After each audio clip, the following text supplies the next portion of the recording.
इस कार्यक्रम के प्रायोजक हैं श्रीमान महेंद्र कुमार जी गंगवाल, श्रीमती कुसुम जी गंगवाल, श्रीमान राहुल जी गंगवाल, श्रीमती सुनीता जी गंगवाल, श्रीमान विनीत जी गंगवाल, श्रीमती रीना जी गंगवाल, कुमारी गाथा धार्मिक, कुमारी नयानशी, कुमारी रिविधा, कुमारी आर्या, कुमारी ईशना एवं समस्त गंगवाल परिवार, श्यामनगर, जयपुर, राजस्थान।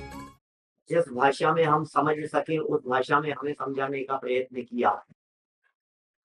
जो मूल तत्व की बातें, जो सिद्धांत की बातें हमें समय सार आदि ग्रंथों में मिलती है, इन्हीं बातों को इन्होंने बहुत पहले लिखा।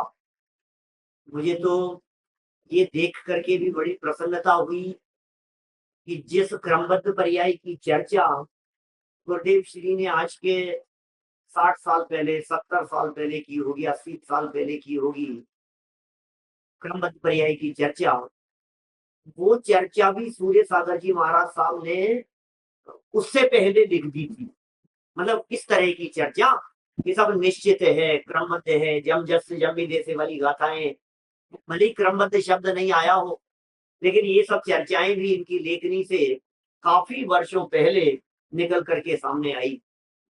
छोटे छोटे से प्रकरण, चाहे पूजन संबंधी हो, चाहे विधान संबंधी हो, प्रतिज्ञा संबंधी हो, व्रतों के संबंध में हो, पानी छानने के संदर्भ में हो, बाह्य सामान्य सदाचारशील के पालन संबंधी हो, छोटी छोटी सी बातें श्रावकों के जीवन निर्माण के लिए महाराज साहब लिखते चले गए और हम उन सब बातों को यहाँ लगभग साल भर से ज्यादा हो गया नियमित चलते हुए, और इसी प्रकरण को आज फिर कुछ और आगे बढ़ा रहे हैं। कल हमने चर्चा की थी कुछ मनुष्य जीवन के संदर्भ में, मनुष्यों के 48 भावों के संदर्भ में, माने कितने मिलते हैं, कैसे मिलते हैं, लास्ट लास्ट में थोड़ी सी चर्चा हुई थी।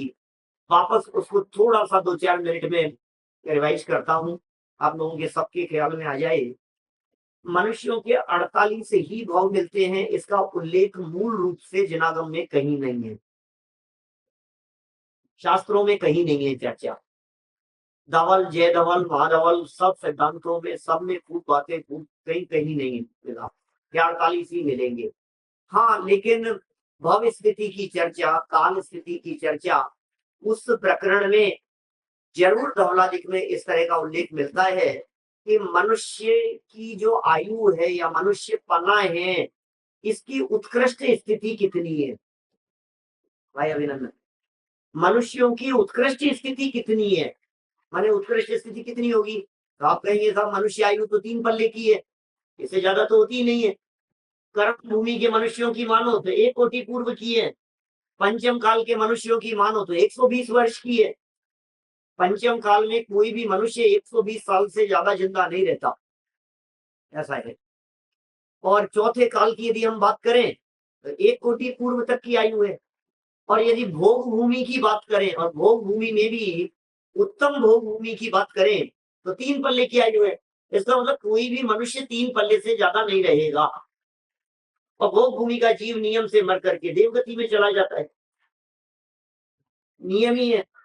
तो फिर प्रश्न ये कैसा है कि भाई अधिकतम कितना होगा, ये तो सही नहीं लग रही है बात। जब स्पष्ट 3 पल्ले तो फिर अधिकतम का क्या सवाल है। तो जवाब लिखा, मनुष्य की उत्कृष्ट भव स्थिति 47 पूर्व कोटि 3 पल्ले है। कैसे होगा भाई भरत, बोले मनुष्य से मनुष्य, फिर मनुष्य, फिर मनुष्य, फिर मनुष्य, मैक्सिमम आयु वाला, तो लगातार मैंने जीवन पूरा हो जाने के बाद में भी विग्रह गति के पहले समय में मनुष्य आयु ही हो। इसका मतलब मनुष्य आयु में गैप नहीं पड़ा, एक मनुष्य आयु पूरी होने के बाद विग्रह गति में फिर मनुष्य था, आयु शुरू हो गई और पूरा जीवन मनुष्य का रहा, फिर मरा और फिर मनुष्य हो गया। तो ऐसे कितने भाव हो सकते हैं। तो हमारे यहाँ जनागम में ऐसे 48 भाव की चर्चा आई है, गर्भज मनुष्यों के 48 भाव की चर्चा। वो प्रकरण शास्त्रों में मिलता है, उसके तो कई प्रमाण हैं हमारे पास में, जिन्हें चाहिए हो वो ले ले में। माने उसमें बहुत स्पष्ट रीति से कि भाई कैसे हो सकता है। अब ये 47 कोटि पूर्व या 47 पूर्व कोटि और 3 पल्ले, पल्ले बड़ा होता है कि कोटि पूर्व बड़ा होता है, पल्ले बड़ा है। एक पल्ले में असंख्यात वर्ष होते हैं, इतना लंबा काल है पल्ले का काल, असंख्यात वर्षों का एक पल्ले होता है।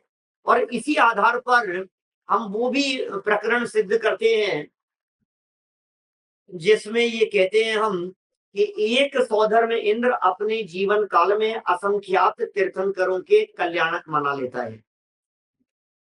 एक सौधर में इंद्र, क्योंकि सौधर में इंद्र की आयु कितनी है? 20 कोड़ा कोड़ी पल्ले की है सौधर में इंद्र की आयु। 2 सागर की है, एक सागर 10 कोड़ा कोड़ी अद्धा पल्ले का होता है, 2 सागर की आयु तो 20 कोड़ा कोड़ी पल्ले की है, मतलब 20 कोड़ा कोड़ी पल्ले। तो एक पल्ले में असंख्यात वर्ष हो जाते हैं। और विदेश क्षेत्र में आयु 1 कोटि पूर्व की होती है, तो असंख्यात 20 तीर्थंकर निकल जाएंगे। ठीक है ना? तो अभी यहाँ जो हमें कहना है वो ये कहना है कि मनुष्य भाव लिया कर्म भूमि का मनुष्य, क्योंकि यदि भोग भूमि का मनुष्य लेंगे, आयु तो उसकी ज्यादा है, तो फिर वो खंडित हो जाएगा, क्योंकि भोग भूमि वाला जीव मर के देवगति में चला जाएगा। तो मनुष्य से मनुष्य वाली स्थिति कहाँ बनेगी? मैं हमें तो मनुष्य से मनुष्य, मनुष्य से मनुष्य, मनुष्य से मनुष्य, ये कंटिन्यूटी चाहिए। तो हमें भोग भूमि वाला भाव तो लास्ट में लेंगे हम। तो कर्म भूमि वाले मनुष्य लोग, तो कर्म भूमि के मनुष्य की आयु होती है 1 कोटि पूर्व की उत्कृष्ट आयु, इससे ऊपर नहीं जाता है कर्म भूमि का मनुष्य। तो 1 कोटि पूर्व की आयु वाला मनुष्य हुआ कर्म भूमि में, मर करके फिर दोबारा 1 कोटि पूर्व की आयु वाला मनुष्य हुआ, फिर मनुष्य आयु बांधी उसने, तीसरा भाव फिर मनुष्य का हुआ। ये मनुष्य भाव में स्त्री, पुरुष और नपुंसक तीनों समझना, ये तीनों शामिल है। तो इस तरह से 24 भाव तो लगातार मिल सकते हैं। आप तो 48 की बात कर रहे थे कि नहीं? अभी अभी रुको तो सही। 24, 8 स्त्री के, 8 पुरुष के और 8 नपुंसक के, ये 24 भाव 1 कोटि पूर्व वाले लगातार मिले। अब बीच में अपर्याप्तक मनुष्य का भाव कंपलसरी है। तो अपर्याप्तक मनुष्य हो गया तो फिर दोबारा पर्याप्तक मनुष्य होना महान दुर्लभ है, तो इसलिए 24 ही रह गए। आपको बात समझ में आ रही है? बात वाले का क्या भरोसा। तो 24 रह गए, और इन 24 में भी 8 स्त्री के, 8 पुरुष के, 8 नपुंसक के हैं, तो पुरुष के 8 ही रह गए। उसमें भी यदि मैं दुर्लभता और भवों की चर्चा करूं तो मैं ये कह सकता हूं 2 दिन के लिए गर्भ में आया और मर गया तो ये बहुत पूरा हो गया। गर्भज पर्याप्तक का 2 दिन तो बहुत ज्यादा कह दिए। अंतर मुहूर्त के लिए गर्भ में आया और मर गया, पता भी नहीं लगे भाई साहब। असंख्यात भव तो हमने मनुष्यों के ऐसे बिताए हैं, गर्भ में आकर के जीवन पूरा हो गया और पता भी नहीं लगा। असंख्यात भव बिताए इस तरह के हम, जब तक 2-3 महीने का नहीं हो, 1.5-2 महीने का, तब तक तो पता ही नहीं लगे कि गर्भ में कोई जीव आया है। 1-1.5 महीने के बाद पता लगे, तो कितना दुर्लभ है ये मनुष्य। गर्भज मनुष्यों की बात कर रहे हैं अपन, जिन 48 भावों की बात कर रहे हैं उसमें से भाव पूरे हो गए वो सब। गर्भज जीव नियम से पर्याप्त ही होते हैं, ऐसा नियम। जो भी गर्भज जीव होते हैं वो सब नियम से पर्याप्त ही होते हैं। बीच में अपर्याप्तकों के भव, अब अपर्याप्तकों के भव की मैंने चर्चा कल आपके बीच में की थी। 66,336 भावों की अंतर्मुहूर्त में कहे हैं कर्णानुयोग ने। कितना समझ पा रहे हैं पता नहीं, लेकिन 66,336 भावों में से जो मनुष्यों के भाव कहे हैं वो 8 भाव कहे हैं, सिर्फ अपर्याप्तक है। श्वास के 18वें भाग आयु है। रोडरमल जी साहब ने मोक्ष मार्ग प्रकाशक 67 नंबर पेज पर ये बात लिखी। श्वास के 18वें भाग आयु है, मनुष्य गति का जीव, बोले उनकी तो स्थिति निगोद जैसी समझना। श्वास के 18वें भाग उनकी उम्र है। 67 नंबर पेज मोक्ष मार्ग प्रकाशक, याद हमें। तो ऐसे 8 भाव अपर्याप्तकों के बीच में ले ले, और वापस यदि पर्याप्तक हो जावे गर्भज मनुष्य कोई पुण्य योग से, तो पुनः 24 भाव मिल सकते हैं गर्भज मनुष्यों के। अभी श्वास के 18वें भाग वाले मनुष्य की तो क्या गिनती में ही ले रहे हैं उसको, कुछ नहीं है वो तो। श्वास के 18वें भाग आयु वाला वो कितना सा तो जीवन है उसका, खत्म हुए सेकंड के भीतर भीतर तो 25 भाव निकल जाते हैं। 1 सेकंड में 25 भाव निकल जाते हैं। 8 भाव की बात कर रहे हैं, माने चौथा या सेकंड के अंदर 8 भाव पूरे हो गए, तो उसको तो गिना नहीं है कई शास्त्रों में, तो उसको गौण करके पुनः पर्याप्तक मनुष्य के 8 स्त्री 8 पुरुष 8 नपुंसक के भाव हो गए हैं। तो इस तरह 24 प्लस 24 कुल 48 मनुष्यों के भाव मिले, जिसमें 47 मनुष्यों के भाव तो लगातार हुए 1 कोटि पूर्व की आयु वाला कर्म भूमि का मनुष्य। विदेश क्षेत्र में होगा, भरत क्षेत्र में होगा, तो यहाँ चौथे काल में होगा, है ना, चौथे काल की शुरुआत में अवसर्पणी की अपेक्षा से, उत्सर्पणी की अपेक्षा से चौथे काल के अंत में होगा 1 कोटि पूर्व की आयु वाला। 47 भाव लगातार हो गए। 47 पूरे होने के बाद 48वें भाव में वो मर करके भोग भूमि में, उत्तम भोग भूमि में जन्म लिया उस जीव ने, और उत्तम भोग भूमि में जन्म लिया तो 3 पल्ले की आयु हुई, और 3 पल्ले की आयु लेकर 3 पल्ले पूरे किए, फिर देवगति में चला गया। तो इस तरह मनुष्यों की टोटल स्थिति लगातार, जिसे काल कहा गया है, जैसे भव स्थिति कह करके पुकारा गया है, टोटल मनुष्यों की काल स्थिति कह करके पुकारा है, वो 47 कोटि पूर्व 3 पल्ले कह करके पुकारा है। इतने लंबे काल तक मनुष्य दशा मैक्सिमम रह सकती है। ये सब चर्चा कल हमने की थी, और फिर अंत में ये कह दिया था भैया महान दुर्लभ है, और देखो पता नहीं आगे मिलेगी कि नहीं मिलेगी। अभी तो 1 कोटि पूर्व तो है ही नहीं, संभव ही नहीं है, क्योंकि पंचम काल में तो उत्कृष्ट आयु हुई 120 वर्ष की है, तो खत्म है यहाँ तो कहानी। अब क्या करें भाई साहब, ये बताओ आप। यहाँ कह दिया आत्म कल्याण करो, अब कहना तो बहुत आसान है, आत्म कल्याण करो, कह दिया आत्म कल्याण तो एक शब्द है, आत्म कल्याण के नाम पे करें क्या, ये बताओ आप। तो आत्म कल्याण किसे कहते हैं? आपने कह दिया आत्म कल्याण करो, हमने भी सुन लिया कि हाँ आत्म कल्याण करेंगे, और बहुत सारे लोग यहाँ संकल्प लेकर के बैठे होंगे, हाँ इस जीवन में तो आत्म कल्याण करना है। कि कैसे करना है मेरे भाई, कैसे करना है? महीने 2 महीने में एक बार हेलने चक्कर लगा लिया करो आत्म कल्याण के नाम पर। कैसे होगा बताओ? नहीं तो आत्म कल्याण नहीं, हेरने कल्याण तो होगा। क्या आप यहाँ आते रहेंगे तो क्षेत्र का तो कल्याण होगा, आत्म कल्याण कैसे होगा? ये आत्म कल्याण के लिए क्या करें? कल्याण शब्द भी कई बार तो ऐसे अर्थों में भी हो गया कल्याण, ऐसे भी प्रयोग करते हैं। तो असली में आत्म कल्याण की बात है, तो हम करें क्या उस आत्म कल्याण के लिए, ये बात यहाँ उठी है। तो उसका जवाब देते हुए सामायिक प्रतिमा का स्वरूप, ये प्रकरण यहाँ शुरू हो रहा है हमारे इस संयम प्रकाश ग्रंथ में, पेज नंबर 617 पर। नियमित जो चल रहा है उसी क्रम में, एक लाइन भी आगे पीछे नहीं, जो प्रकरण जहाँ चल रहा है उसी को आपके सामने प्रस्तुत करता हूँ। सामायिक प्रतिमा का स्वरूप। और इस सामायिक के पहले, जब सामायिक प्रतिमा कह रहे हैं, तो इसके पहले कौन सी प्रतिमा हुई होगी? व्रत प्रतिमा। 12 प्रतिमाएं ना, 11 प्रतिमाएं, उसमें दूसरी प्रतिमा में, व्रत प्रतिमा में 12 व्रतों की चर्चा की है। इसका मतलब अभी तक जो प्रकरण चल चुका है उसमें हमने अहिंसाणुव्रत, सत्याणुव्रत, अचौर्याणुव्रत, ब्रह्मचर्याणुव्रत, परिग्रह परिमाण अणुव्रत, पहुंचिए, फिर दिग्व्रत, देश व्रत, अनर्थ दंड व्रत, फिर सामायिक प्रोषदोपवास, भोग परिमाण, अतिथि संविभाग, इन सब की चर्चा हम कर चुके हैं। ये तो सब सुने हुए हैं नाम, खबर है ना सबको। तो इन सब की चर्चा कर चुके। बोले इन सब में क्या किया? बोले अहिंसाणु व्रत में क्या कहा था? बोले हिंसा मत करो, हिंसा से बचो, झूठ मत बोलो, चोरी मत करो, खुशी सेवन मत करो, परिग्रह संचय मत करो, मर्यादा से बाहर मत जाओ जीवन भर के लिए। अष्टमी चतुर्दशी का दिन है, आज इस सीमा से बाहर मत जाओ। अनर्थ दंड, ये खोटा कार्य मत करो। हिंसा दान, ब्रह्मचर्य, दुष्कृति, अपध्यान, है ना, ये सब जो कहे हैं 5 भेद किए इसके अनर्थ दंड, ये सब मत करो, ऐसा मत करो, ऐसा मत करो। तो बोले फिर करूं क्या, ये बताओ ना। ये सब तो नहीं करने की बातें हुई, मुझे करना क्या है? बोले सामायिक करो। बोले सामायिक कैसे करें? ठीक है सामायिक कर लेंगे, कोई बात नहीं, कैसे करें सामायिक? तो बोले सामायिक पाठ लाओ, तो कर लेते हैं हम। आज तक क्या किया है कमलेश भाई? सामायिक किया नहीं कभी? सामायिक तो किया हमने, क्या किया है सामायिक पाठ के नाम पर? प्रेम भाव हो सब जीवों से, गुणी जनों में हर्ष प्रभो, करुणा स्रोत भरे दुखियों पर, दुर्जन में मत तो हो गई ना सामायिक। क्या कर रहे हैं? सामायिक कर रहे हैं, सामायिक। ऐसी होती है सामायिक। आज तक हमने सामायिक के नाम पर सामायिक पाठ किया है।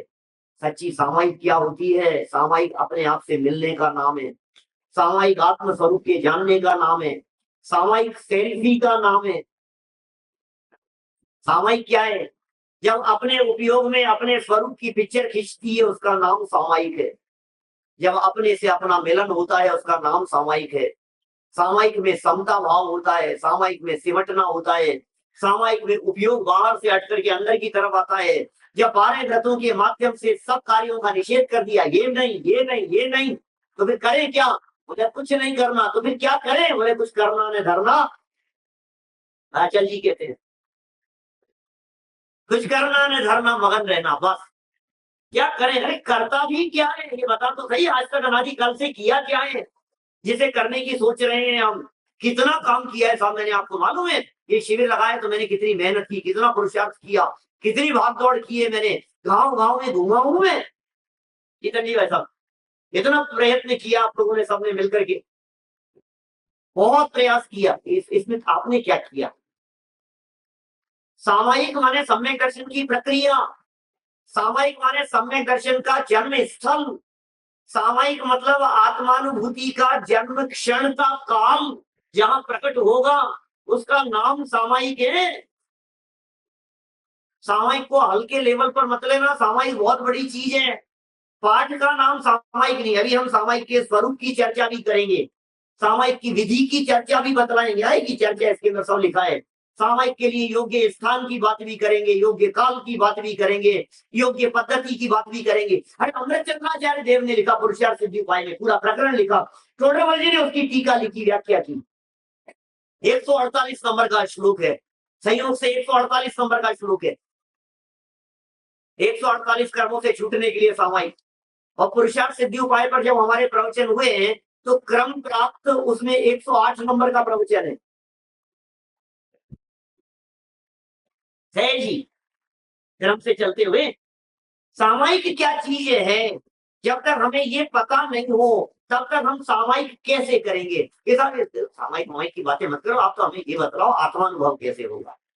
सामायिक की बात मत करो, आप तो हमें ये बताओ सम्यक दर्शन कैसे होगा। भाई चेतन, सम्यक दर्शन कैसे होगा ये विधि बता दो हमारे को। जो भाई कौतुक, सम्यक दर्शन करना है हमारे को, तो उसकी क्या विधि है? आप आज तक जो कर रहे हैं उससे तो नहीं होगा। उससे होना होता तो अब तक तो हो जाता। क्या करें साहब, बोलो। क्या क्या करा, क्या क्या कर रहे हैं? अच्छा, आज तो शिविर का दूसरा दिन है। दूसरा है कि तीसरा? दूसरा है ना। आज दूसरा दिन है। कल क्या किया था भाई? दिन भर शिविर में चलो, क्या होगा वहां? सम्यक दर्शन शिविर में। तो कल आपने क्या क्या किया सुबह उठने के बाद? आज सुबह से क्या क्या किया? नहाए तो सबसे सबसे पहले उठते पहले तो नौबार नमोकार मंत्र बोला। नौबार नमोकार मंत्र। फिर उसके बाद नहा धो करके तैयार हुए, मंदिर आ गए, प्रक्षाल कर लिया, पूजन कर लिया, विधान कर लिया, 2 प्रवचन सुन लिए, गुरुदेव की सीढ़ी सुन ली, जिनचन जी साहब। और क्या क्या किया? भोजन कर लिए, थोड़ी देर आराम कर लिए, फिर प्रवचन कर लिए, सुन लिए, फिर उसके बाद थोड़ी देर टहल लिए। आज तो वो 27 फीट वाली प्रतिमा देखा है। और बोलो अनिल जी, और क्या क्या किया? फोटो खींचा, प्रवचन सुना। अच्छा, फिर और अच्छा, इन इस पूरी प्रक्रिया में सम्यक दर्शन कौन सी जगह पर है? सम्यक दर्शन कहाँ है? बोलो। रोटी भी खाई होगी, वो आम रस भी पिया होगा, नहीं? आम रस पिया क्या? नहीं, वो बना, वो भी लिया था। और क्या क्या? फल फ्रूट भी खाए थे। इसमें क्या है? आम का रस पीते पीते सम्यक दर्शन होगा, पूजन करते करते होगा, विधान करते हुए होगा। कौन सा काल ऐसा होता होगा? अभी आप ये प्रवचन खत्म होगा, यहाँ भाई साहब का प्रवचन होगा, फिर यहाँ से जब कार्यक्रम खत्म हो जाएगा फिर उठ करके बाहर जाएंगे, तो रोड पर चलते चलते होगा, चप्पल पहनते हुए होगा, गाड़ी में बैठते हुए होगा, जहाँ ठहरे हैं वहां रूम पर जाते समय रास्ते में होगा, साथियों से बातें करते समय सम्यक दर्शन होगा। आप जो कुछ भी कर रहे हैं सोचो ना एक बार, भाई सेवल जी बोलो कैसे होगा? जो जो कर रहे हैं कुर्सी पर बैठे ऐसे बात करते हुए, देखते हुए, ठंडी हवा का आनंद लेते हुए, कौन सा ऐसा काल है जिस काल में नवीन भाई आप उम्मीद कर सकते हैं कि इस काल में सम्यक दर्शन होने के चांस हैं? अर्घ चढ़ाते समय बहुमूल्य जगत का वैभव यह क्या हमको सुखी बना सकता और अर्घम निर्वपामी थी। तो अब इस लाइन को पढ़ते समय होगा, कौन सी पूजन पढ़ते समय होगा बोलो? सुलभ सबको चिन्मय अभिराम, ये लाइनें पढ़ते समय होगा। एक ही विधि है, एक ही विधि। बुद्धिपूर्वक बैठना पड़ेगा। किसके लिए? कि जो बातें प्रवचन में सुनी है, जो बातें गुरुदेव की सीडी में सुनी है, जो बातें यहाँ शिविर में सुनी है, जिसका हमने लाभ प्राप्त किया है, जिस वस्तु स्वरूप को हमने प्रवचन सार समय सार के माध्यम से जाना है, उस वस्तु स्वरूप का कम से कम 2 घड़ी बैठकर जब तक चिंतन मनन न करें तब तक सम्यक दर्शन होने का चांस नहीं है। बता दो दिलीप भाई, कब किया था, कब होगा सम्यक? सारा प्रयत्न किसके लिए है? जैन जी भाई साहब, ये शिविर किसके लिए है? सम्यक दर्शन के लिए, आत्मानुभूति के लिए है। अब आत्मानुभूति की चर्चा तो हो रही है, लेकिन आत्मानुभूति होगी कैसे? माने सुनने से नहीं होगी, क्योंकि सुनने तक की जो प्रक्रिया है, ये प्रक्रिया तो क्षेयोक्षम विशुद्धि और देशना लब्धि तक की प्रक्रिया हुई, बस। देशना से आगे बढ़ने का काम नहीं हुआ। क्षेयोक्षम था, विशुद्धि थी इसलिए सुनने के लिए आ गए, क्षेयोक्षम था इसलिए समझ में आ गया, देशना थी, पुण्य का उदय था इसलिए सुनने का अवसर मिल गया, सुन लिए, तो देशना तक का काम तो हो गया। अब इस देशना के बाद में क्या किया आपने? माने सुनने के बाद में क्या किया, स्वाध्याय करने के बाद में क्या किया, पढ़ने के बाद में क्या किया? असली काम तो वहां होना है, और वो काम सामायिक के काल में होना है। सामायिक में क्या किया जाता है? सामायिक में पढ़ना नहीं होता, पढ़े हुए का चिंतन होता है। सामायिक में पढ़ना नहीं होता, पठन नहीं होता, श्रवण नहीं होता। सामायिक के काल में, सामायिक के काल में शांति से बैठ करके 2 घड़ी के लिए, मिनिमम सामायिक का काल का है 2 घड़ी। गृहस्थों के लिए जगन्य रीति से 2 घड़ी के सामायिक, 4 घड़ी का है, 6 घड़ी का है। मुनिराजों के लिए दिन में 4 समय 6-6 घड़ी की सामायिक करें। कितना लंबा काल तो मुनिराजों का सामायिक के अंदर चला जाता है। अभी सामायिक प्रतिमा के बारे में कह रहे हैं, सामायिक के स्वरूप के बारे में बतला रहे हैं कि साहब सामायिक में किया क्या जाता है।